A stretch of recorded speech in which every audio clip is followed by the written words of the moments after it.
Istanbul is one of the largest cities in Europe, with a very good center and terrible suburbs. If you live in Western Europe or North America, such a megapolis can be shocking with the constant noise, fast life and danger of local traffic. You may even think that all cities in the second and third rows are similar, and you should just run away from them at the first chance. But don't jump to conclusions. Istanbul is beautiful because it's different, and there are places that are ahead of the rest of the world. Today I want to show you the Princess Islands, which are part of Istanbul. These places break all myths about scary cities and prove that comfort and modern cities can be everywhere. Cities can be kid-friendly, accessible to everyone, and just fine. I'll also tell you how residents of islands survive without cars because they have been banned. So, take your cacao, like the video, subscribe to the channel, hack a cut, and let's go look at the island beauty of Turkish megapolis. Let's go! Some general information. The Princess Islands, or Adalar, are the group of 9 islands near the Istanbul coast in the Sea of Marmara. At the time of Byzantine Empire, princes were deported here, hence the name of the islands. Today the islands do not look like a prison, except as a prison with 5 stars and its own beach. You can get here in 1 or 2 hours on a regular city fare with a local pass or on private boats. Now let's jump to the next topic – architecture of islands. Last few centuries, the island developed as a resort with summer houses for well-off city residents. At this time, the island acquired its own look. Wooden houses with rich decor, here it's called yali. Mostly yali are white, but there are also colored variants. Many of them inhabited. Some remained into small hotels, some abandoned, but still look very careful. After all, the wood is very noble and textured when it aged. Also, I am pleased with the preservation of many details – shutters, door knobs, lanterns and much more. Everything in its place. The interference with old architecture is very small. Also, Turkish cities can't boast such an attitude to architectural heritage. And don't forget that the islands are reliefs, so it's nice to just walk here, even uphill. Architects used the relief and streets in interesting ways, forming squares or simply turning the house in an unusual direction for the pedestrian. Thanks to that, even the single-type wooden buildings looks diverse, and each turn of the street hides something interesting. I saw by myself an impressive couple trying to ride bikes down the street, but they had to dismount at every house to take a picture. I hope at the end of the day they could finish with that street and get to the intersection.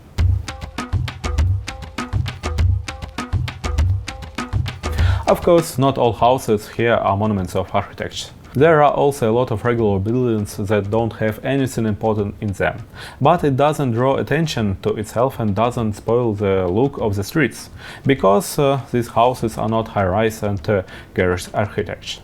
Sometimes you can find new houses, but in terms of their high-end location, they do not argue with old houses and just create an environment around them.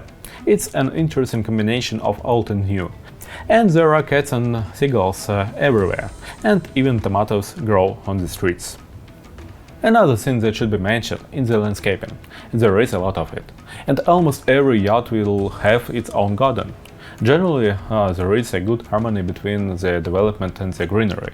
One complements the other and forms the overall beauty. I arrived at the largest of the islands, Büyükada, which means Big Island. That's unexpected, isn't it? It's difficult to calculate the exact population, but Wikipedia says that in 2012 there were about 15,000 people on the islands. But it's important to keep in mind that there are actually more people on the islands, because there are a lot of tourists. Even at working hours the ferries are full, so probably with tourists the population of the islands could easily double. Honestly, I didn't want to waste a day going here exactly because of the tourist fame. I saw it was some rooted out place, but how wrong I was. But it's not just the houses and greenery that make these islands interesting, because there are no cars on islands. To be exact, there are cars, but the police, ambulance and construction workers have them. But ordinary people cannot buy and drive them here. How it's possible? Well, that's how. And here the Prince Islands are not stuck in the past, but on the contrary, ahead of the leading cities in the world. And here I'm going to change the theme of the islands to the world's problems. During the second half of the 20th century, cars were almost the main problem of large cities. At first, they tried to solve traffic jams by building new roads and parking lots. Some cities even destroyed whole city blocks to do this. In Amsterdam, for instance, they even tried to do this. And as a result, they got more cars and more traffic jams. Then, politicians and experts realized that they needed to look at the problem from a different side. Instead of adjusting streets to cars and killing the city, it's better to make an alternative. Convenient and fast public transport, cycle lanes, and a comfortable city for pedestrians. To many, these solutions seemed counterintuitive, but it worked. If you take unnecessary cars off the streets, the root cause of traffic jams will simply disappear. If we skip the details and the long road to car freedom, by today many cities severely limit car traffic in dense districts.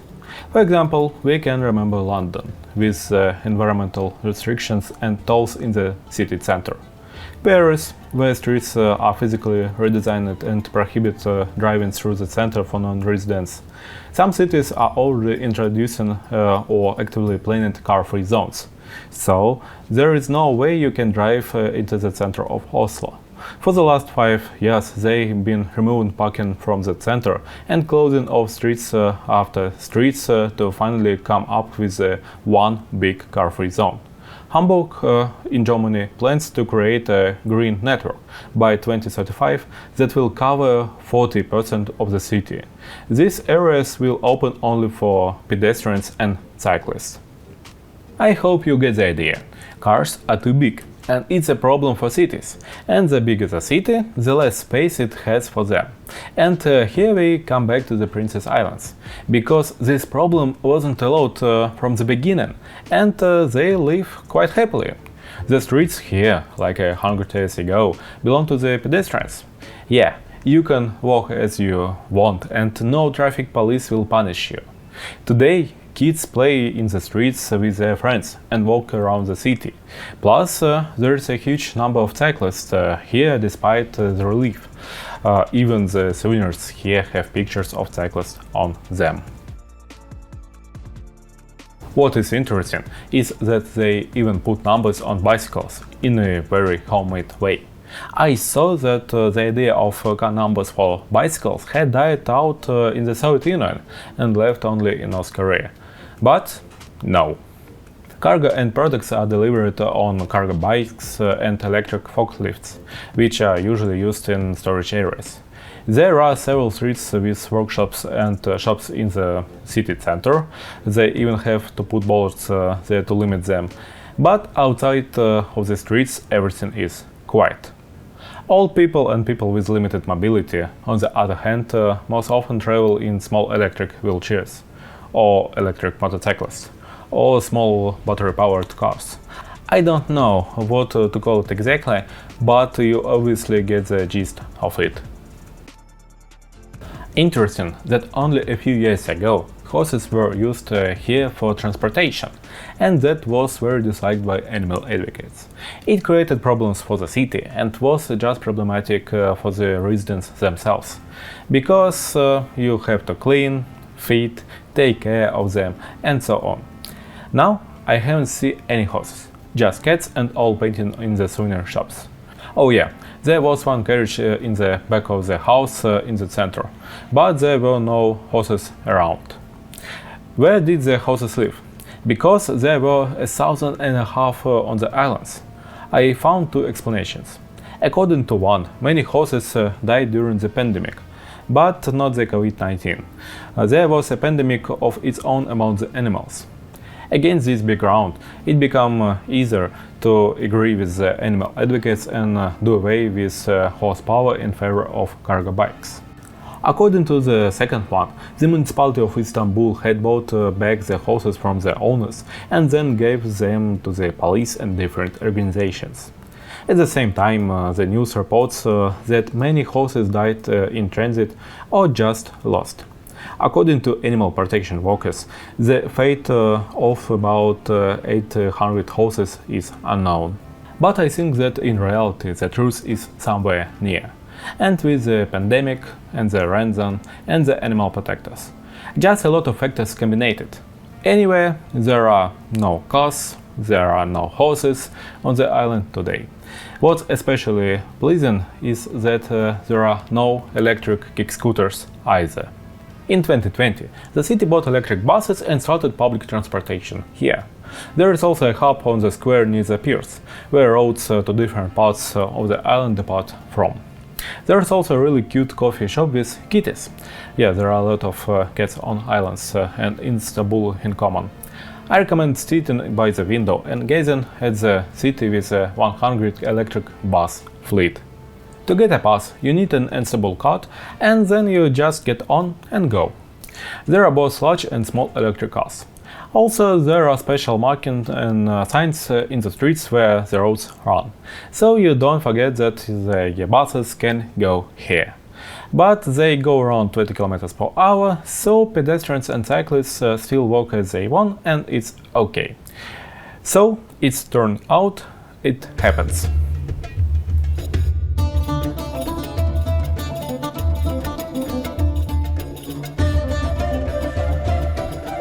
I hope you enjoyed this video, so don't forget to subscribe to the channel and press like. It's very important. If make some conclusion, I've got two main feelings. That it is the city, it's human scale city, trees, houses, streets and so on. You feel like it's all okay around, so you can just restart your mind, and it's a very cool feeling. And the second one is here so quiet. Also after Istanbul, where it's very noisy, here you just relax on the streets, and children just playing on the streets, and you understand that it is very safe place. It's also very cool, and it's a few cities in the world where I have also such feeling. And also forgive me for my English, I'm trying to make it better. So love the city and see you in the next video. Thanks and bye.